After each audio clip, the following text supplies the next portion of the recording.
जय गुरुदेव। आप सभी साधकों का मैं एक बार फिर से अपने YouTube चैनल सिद्धाश्रम मार्ग पर स्वागत करता हूं। उम्मीद करता हूं कि आप सभी स्वस्थ होंगे, ठीक होंगे। और जो आज विषय लेकर के आया हूं आपके लिए, वह विषय बहुत ही महत्वपूर्ण विषय है, जो साधना के विषय में आपको कुछ बारीकियां बता रहा हूं। उम्मीद है कि आप उसे वीडियो को स्किप किए बिना ही ध्यानपूर्वक सुनेंगे, और अगर भविष्य में वह साधना में दूंगा डालूंगा तो आप उसको करें। तभी ये जो छोटी छोटी बातें होती हैं साधना से जुड़ी ही, ये आप समझेंगे और साधना में जो है पूर्ण सफलता प्राप्त कर सकेंगे। तो जो विषय है आज, वह जिन साधना से जुड़ा है। देखिए, जिन साधना मुस्लिम साधना में आती है, और आप इसे कर भी सकते हैं, और करने के पश्चात आपको ये जो परिणाम होते हैं इसके, वह रिज़ल्ट हाथों हाथ ही मिलता है। कहीं ना कहीं इसमें ज़्यादा लंबा चौड़ा समय नहीं लगता। अनुभूतियाँ, जो साधक कहते हैं कि अनुभूति नहीं हो रही है किसी साधना में, कुछ एहसास नहीं हो रहा, जब आप ये जिन साधना करेंगे तब आपको पहले दिन से ही यह एहसास कराना शुरू कर देती हैं। यह जो शक्ति होती है जिन, यह आपको पहले दिन से ही अपना होने का एहसास शुरू कर देगा, स्वप्न के माध्यम से भी, और जो है किसी भी प्रत्यक्ष अप्रत्यक्ष रूप से भी आपको जो है अनुभव होने लगेंगे। अब जो विधि होगी साधना की, वह तो मैं आने वाली वीडियो में दूंगा, लेकिन जो मैं इस विषय पर प्रकाश डालना चाहता हूँ कि इससे जुड़ी हुई जो बारीकियाँ हैं, जो बातें हैं, वह आपको बताना बहुत ही महत्वपूर्ण है, ताकि जब भी कोई आप साधना करें, बिना जाने ना साधना में बैठें। प्रैक्टिकली अनुभव बहुत ही आवश्यक होता है। देखिए, जब आप साधना करेंगे कि जिन साधना जो होती हैं 11 से 21 से 41 दिन की होती हैं, और जो यह साधना होती है इसमें आपको स्वच्छता का बहुत ही महत्वपूर्ण ध्यान रखना होता है। आपके दिमाग में कभी कभी ये आ जाती हैं बातें कि मुस्लिम साधना है तो यहाँ पवित्रता का इतना विशेष महत्व नहीं है। देखिए, पवित्रता का महत्व और भी ज़्यादा है, बन जाता है, क्योंकि जो मुस्लिम साधनाएं होती हैं उनमें आपने देखा होगा कि शुद्धता अति आवश्यक होती है। इत्र छिड़कना और ये नहाना धोना और स्वच्छ वस्त्रों का प्रयोग करना, ये सभी चीज़ें जो होती हैं इसमें अति आवश्यक होती हैं।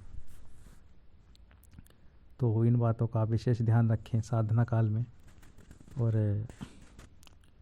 देखिए, जब आप यह साधना तभी करें अगर आपको कोई और साधना आप नहीं कर रहे हैं, जैसे आपने किसी महाविद्या की साधना नहीं की हुई है और आप एक शॉर्टकट रास्ता जो है अपनाना चाहते हैं अपनी छोटी छोटी इच्छाओं के लिए पूर्ति हेतु, और छोटी समस्याओं के लिए, जैसे वशीकरण हो गया, और जो है किसी का उच्चाटन क्रिया हो गई, वशीकरण हो गया, और तो ये जो कार्य होते हैं, इन कार्यों के लिए यह दिन साधना की जाती है।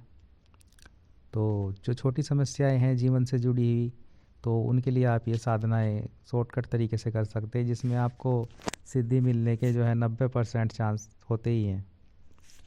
तो लेकिन जो ये शॉर्टकट तरीका होता है, यह कहीं ना कहीं एक तरह से इसमें जल्दी सफलता तो प्राप्त हो जाती है, लेकिन देखिए, शॉर्टकट रास्ता आपको ये तो दर्शाता है कि वह नज़दीक होता है, लेकिन जो है उसके जो है उसमें रिस्क भी उतना ही होता है। कहने को ये साधना इतनी बड़ी शक्ति की साधना नहीं है कि जिन साधना है, लेकिन जब यह सिद्ध हो जाता है और आपके कार्य करता है, तो कहीं ना कहीं आपके मन में अगर यह आ गया कि आप इससे सट्टे के नंबर पूछने लगे। देखिए, सट्टे के नंबर भी बता देती हैं साधनाएं जो होती हैं, आपको कई सारी चीज़ें कर देती हैं। ठीक है, जो इस तरह के कार्य होते हैं वह भी ये आपको कर देती हैं। आपको धन की आवश्यकता पड़ रही है तो कहीं से धन भी आपको ला कर दे देंगी। आपको कोई वस्तु का लग रहा है कि जैसे आपको कोई मिठाई वगैरह खानी है, मन कर रहा है, और आप ऐसी जगह पे हैं जहाँ कोई दुकान नहीं है आसपास, तब ये कुछ ही क्षणों में आप इसका ध्यान करेंगे तो ये आपको वह वस्तु ला कर दे देगा, खाद्य पदार्थ भी जो आपको आपकी इच्छा है, जो आप सेवन करना चाहते हैं, खाना चाहते हैं, उसकी पूर्ति ये कर सकता है। आप कहीं ऐसी जगह पे जा रहे हैं जहाँ आपका ज़रूरत पड़ रही है कि यहाँ कोई बिस्तर नहीं है, गद्दा नहीं है, मैं यहाँ कैसे लेटूँ, तो उसका प्रबंध भी ये कर देता है।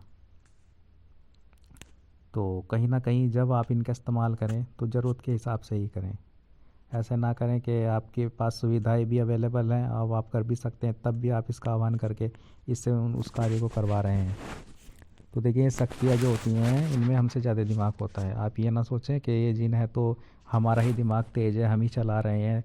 तो ये भी समझता है कि ये मुझे बेफालतू में मुझे परेशान कर रहा है, तो वे भी आपसे छुटकारा पाने के लिए बहाना ढूंढने लगते हैं कि आप कोई गलती करें और वो आपको छोड़कर चले जाएं। फिर जब आप आह्वान करें तब वह आपके पास आए भी ना ही आपके कार्य करें और वो बंद कर दें। तो ऐसी शक्ति को ऐसे परेशान ना करें।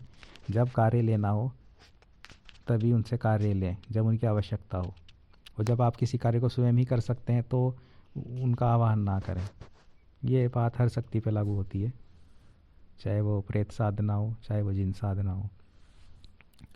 वो जो दूसरी बात इस साधना से जुड़ी ही है कि इसे पुरुष ही करें, इसे कोई स्त्री करने की कोशिश कदापि ना करें, ठीक है।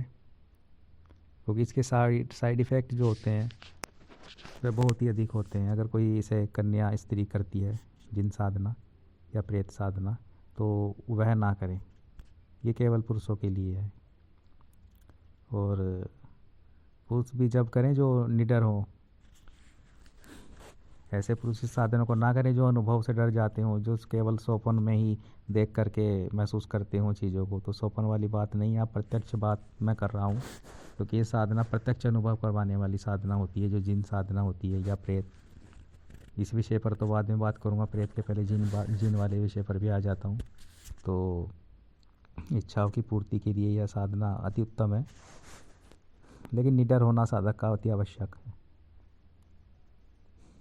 और बिना गुरु के ऐसी साधनाएं ना करें। सर्वप्रथम एक माला गुरु की किसी भी साधना से करने से पूर्व जरूरी है। गुरु धारण करना अति आवश्यक है। ऐसे ही आप साधना में ना बैठें तो उचित होगा। दिशा बंधन आपको देखिए करना नहीं होता है। कई चीज़ें होती हैं जिसमें कह देते हैं कि दिशा बंधन, जब आप इसमें दिशा बंधन की कोई आवश्यकता नहीं है, तो आपको दिशा नहीं बंधन ऐसी साधनों में नहीं करना होता।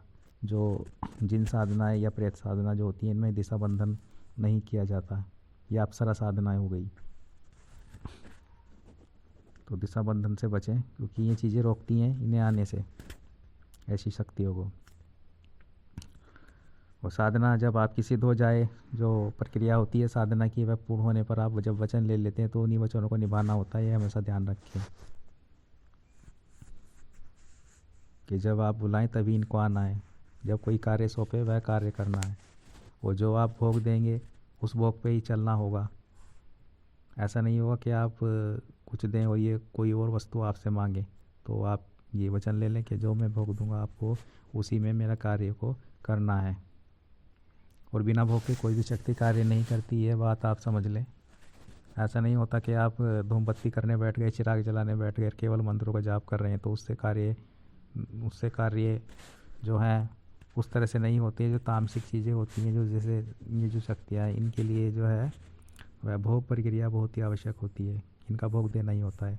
जब भी आप इनसे बाद में कार्य लें तो इनका भोग अवश्य दें और तब कार्य लें। तो ये चीज़ें होती हैं। और शुद्धता का विशेष ध्यान रखें। स्वच्छ साफ कपड़े डेली आपको पहनने होंगे जब आप जिन साधना करेंगे। और हो सके तो ये साधना एकांत रहकर करें तो अति उत्तम रहेगा। जब आप ऐसी कोई साधना करते हैं तो आप गृहस्थ में रह कर के साधना करने से बचें, ठीक है। कई जो साधक होते हैं यूट्यूबर, मैंने देखा है, वह वीडियो डाल देते हैं कि आप साधना करें, पूरी जानकारी नहीं देते, जैसे जिन साधना देते हैं और कह देते हैं कि गृहस्थ में रहकर करें। गृहस्थ में रहकर नहीं करनी है। एकांत होना चाहिए, रूम एकांत हो। अगर आपको ऐसी साधना करनी ही है तो आप किराए पे मकान ले सकते हैं फैमिली से अलग होकर। जैसे 11 दिन की साधना है तो 11 दिन के लिए रूम ले लें कहीं, या किस दिन के लिए ले लें अगर आप पे अवेलेबल नहीं है। एकांत होना आपका आवश्यक है और निडर होना भी आवश्यक है। वहीं पर आपको लेटना होगा जहां आप साधना करेंगे, उसी रूम में। कोई आए जाए ना, इतना उसका रूम का ताला लगा दें। दिन में, रात्रि में जिस टाइम साधना करें तो उस वक्त आप रूम में प्रवेश करें। तो बहुत ही महत्वपूर्ण साधना है। वैसे तो कार्य को करने में सक्षम है, लेकिन साधक का निडर होना आवश्यक है। कार्य की पूर्णता तो ये करती ही है। जो भी आप इसे कार्य सौंपेंगे वह तो ये करेगा ही करेगा। कोई जानकारी प्राप्त करनी है किसी के बारे में, वहाँ से आपको जानकारी प्रदान कर देगा। जो धर्म से रिलेटेड जो कार्य हैं वही सौंपें।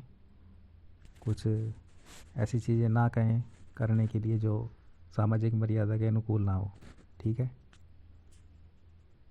आपको एक बात मेरी समझनी होगी कि ये जो शक्तियाँ होती है, हमसे ज़्यादा इनका दिमाग चलता है, हमसे ज़्यादा तेज होता है बुद्धि।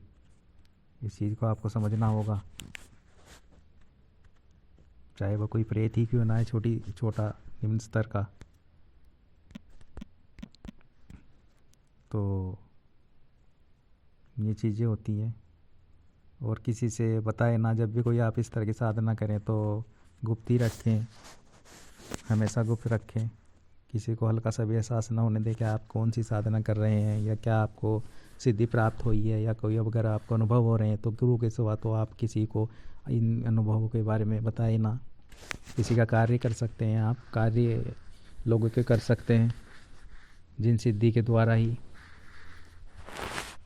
और बड़ी तेज़ी से ये कार्य को पूर्णता तय से करते थे। तो आप जब जिन साधना करें तो सतर्कता के साथ करें, निष्ठा भाव से करें। और ऐसा ना हो कि आप कोई इस तरह की साधना करें और बीच में अनुभव हों, अब आप डर जाएं। तो अनुभव तो होंगे ही। जब आप ऐसी साधना में बैठें तो पक्का ये सोच कर बैठे कि अनुभव होने ही होने हैं, प्रत्यक्ष में भी होंगे। ठीक है। और जो मेरी विधि होती है, वो जो जिन साधना की विधि है, उसमें प्रत्यक्ष में आपको अनुभव होने ही होंगे। तो आने वाली वीडियो में वह मैं साधना ज़रूर डालूँगा, लेकिन फ़िलहाल जो है इस विषय पर कुछ महत्वपूर्ण जो बातें हैं, अब देखिए लंबी वीडियो हो जाती है, इतनी बातें तो इतनी है कि मैं वीडियो में डालूँगा तो एक अत्यधिक बड़ी हो जाएगी। लेकिन कुछ महत्वपूर्ण बातें मैंने आपको बताई हैं। तो आप यह जिन साधना आने वाले टाइम में मैं दूंगा तो आप करना। उससे पहले जो है जानकारी होना बहुत ही आवश्यक है, और किसी भी साधना से। और जो मैं जानकारी देता हूँ, देखिए वह मैं जानकारी कहीं से पढ़ कर नहीं देता। ये प्रैक्टिकली रूप की जानकारियाँ होती हैं, ताकि जो मेरे साधक हैं वह जब साधना को करें उन्हें कोई प्रॉब्लम ना हो। प्रॉब्लम हो तो उसका सलूशन, उसका हल भी मैं उन्हें पूर्णतः प्रदान कर सकूं। ठीक है, ताकि वे साधना में सफल हों। तो आज के लिए इतना ही। जय गुरुदेव, जय निखिलेश्वर जी महाराज की जय हो।